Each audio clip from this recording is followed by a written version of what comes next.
In the heart of a mist-shrouded forest, where time seems to stand still, lies an ancient samurai tomb. The air is thick with the scent of damp earth and decay. A group of reckless urban explorers, armed with flashlights and arrogance, ignore the whispered warnings of the locals.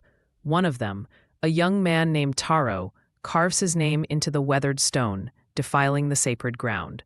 The moment his knife leaves the surface, a cold wind howls through the trees, as if the tomb itself has taken a breath. That night, Taro awakens to the sound of clanking armor and whispers in a language he doesn't understand.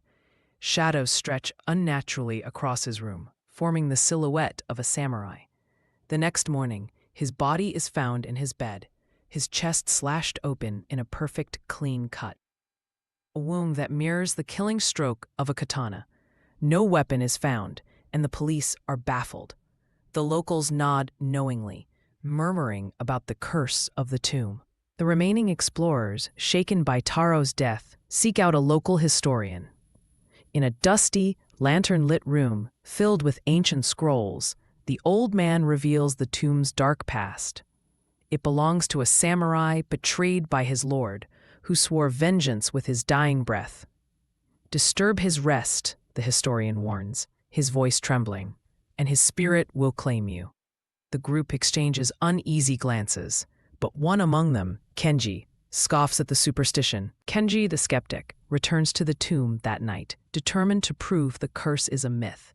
As he stands before the stone, mocking the samurai's name, a thick fog rolls in. The sound of clanking armor grows louder, and suddenly, Kenji's body jerks violently. His neck twists backward with a sickening crack, his face frozen in a mask of terror. When his friends find him at dawn, his eyes are wide open, staring at something only he could see. Desperate, the survivors seek the help of a Shinto priest. In a solemn ceremony, the priest chants ancient prayers, scattering purification salt, and placing Ofuda talismans around the tomb. But as the ritual reaches its climax, the priest's voice falters. Blood begins to seep from his eyes, and he collapses to the ground, gasping, "He will not be appeased."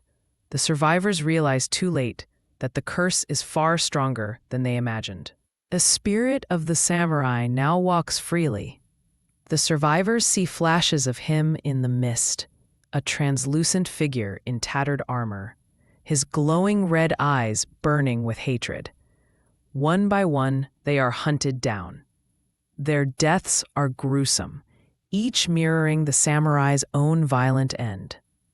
The forest echoes with their screams, but no one dares to venture near the tomb to help.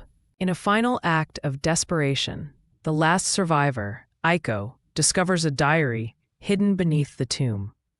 The pages reveal the samurai's tragic past, betrayed by his lord, forced to commit seppuku, and buried in disgrace. With his dying breath, he cursed all who would disturb his rest.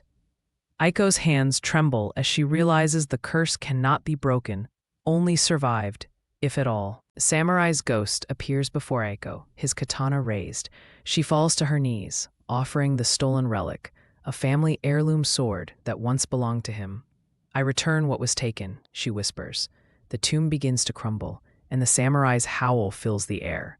For a moment, his eyes soften, and the ghostly figure hesitates.